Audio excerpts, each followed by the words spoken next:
వేదిక మీద ఉన్న పెద్దలకి ప్రతి ఒక్కరు కూడా పేరు పేరున ముందున్న సోదరులు కూడా నమస్కారాలు తెలియజేస్తూ ఈ ఎన్నికల్లో మరి ఏ రకమైన పోరాటం జరిగిందో మనందరూ కూడా తెలుసు. అధికార పార్టీ నాయకులు కానీ అటున్న యంత్రాంగం కానీ అనేక రకాల అరాచకాలు, దౌర్జన్యాలు, దాడులు ఎన్ని చేసిన, ఎన్ని బెదిరింపులకు గురి చేసినా కూడా ఎక్కడ కూడా దడవకుండా మరి బీఆర్ఎస్ పార్టీ సైనికులు స్థానిక ఎన్నికల్లో అలుపెరుగని పోరాటం చేసి మరి కాంగ్రెస్ పార్టీకి, రేవంత్ రెడ్డి ప్రభుత్వానికి, జిల్లాలో ఉన్న మంత్రులకి, ఇక్కడ ఉన్న శాసనసభ్యులకి చెమటలు పట్టే విధంగా 50%, 40%, 60% అన్ని రకాలుగా మరి విజయం సాధించి కేసీఆర్ గారి నాయకత్వంలో, కేటీఆర్ గారి నాయకత్వంలో అనేక మెజారిటీ స్థానాలు గెలుచుకోవడం జరిగింది.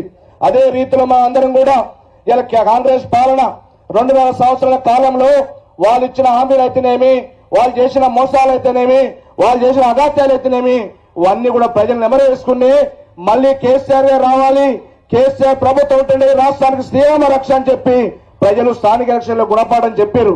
రేపు రాబోయే జడ్పీటీసీ, ఎంపీటీసీ ఎన్నికల్లో కూడా, మున్సిపాలిటీ ఎన్నికల్లో కూడా విజయ పట్టుదలతోటి, కసితోటి మనందరం కూడా ముందుకు సాగవలసిన అవసరం ఉన్నది. ఎవరైతే బీఆర్ఎస్ పార్టీ కేసీఆర్, కేటీఆర్ నాయకత్వంలో పనిచేస్తున్నామో ప్రతి కార్యకర్త గుండె మీద చేసుకుని పనిచేయాల్సిన అవసరం ఉన్నది. కానీ విత్తిన పార్టీలో వండుకుంటా వివిధ రకాల మోసాలు చేస్తే పార్టీకి నష్టము. తల్లి పాలు చీకి తల్లికి రొమ్ము కొద్దినట్టుగా అక్కడక్కడ జరుగుతున్నాయి. ఇక్కడ ఒక నగరికలే కాదు, రాష్ట్ర వ్యాప్తంగా కూడా తెలంగాణ జిల్లాలంతా కూడా జరుగుతుంది. దాన్ని కూడా రామన్న గారు విజ్ఞప్తి చేస్తున్నాం. అన్నగారికి ముఖమాటం ఎక్కువ, ఎవరైనా సరే నిర్దాక్షిణంగా మందలేయవలసిన అవసరం ఉందన్న. ఎందుకంటే కష్టపడి పైసా కష్టపడి పనిచేసే నాయకులకు ఒకసారి ఇబ్బందులు జరుగుతున్నాయి.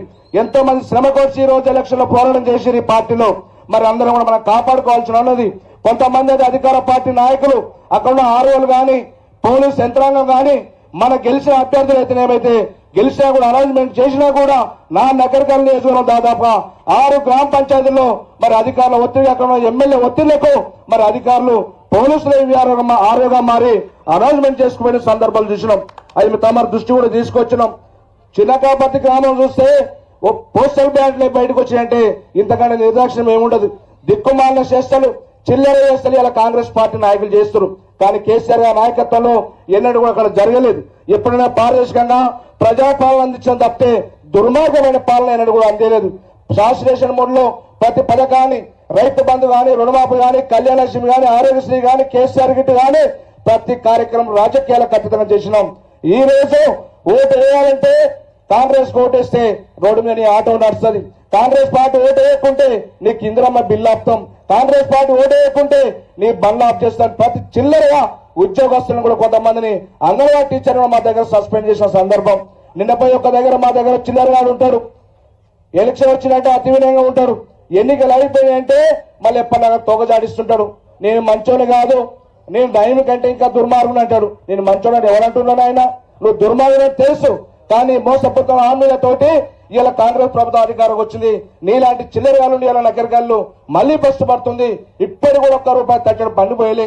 కేసీఆర్ గారు చేసిన పథకాలు, కేసీఆర్ గారు ఇచ్చిన నిధులు ఇవాళ పలకలు మార్చి కొబ్బరిగా కొడుతున్న ఈ రాష్ట్రంలో తప్పితే నాకు నల్గొండ జిల్లాలో కానీ ఏ ఒక్క కొత్త కార్యక్రమం చేసిన సందర్భం లేదు. ఇలా శ్రీశైలం సొరంగ మార్గం 6 నెలలు పూర్తి చేస్తున్నారు. 2 నెలలున్నర అయింది. ఉదయ సముద్రం ప్రాజెక్టు ఆమె ట్రావెల్ చేపిస్తే కేసీఆర్ నాయకత్వంలో మళ్ళీ అక్కడనే ఆగింది. కానీ తట్టడం మట్టిపోయలే. ₹1,00,000 పెట్టి ఖర్చు పెట్టి మిషన్లతోటి కాలు దూడిన సందర్భం లేదు. అందుకని మనందరం కూడా కఠినంగా మనందరం కూడా పనిచేయాలి.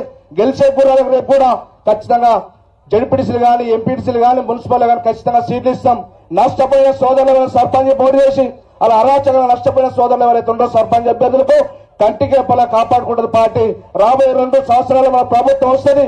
ఆ ప్రభుత్వం నష్టాన్ని భర్తీ చేసే కార్యక్రమం కూడా పార్టీ తీసుకుంటామని చెప్పి తెలియజేసుకుంటూ ఈ అవకాశం ఇచ్చిన పెద్దలందరూ కూడా ధన్యవాదాలు తెలియజేస్తున్నా. జై తెలంగాణ.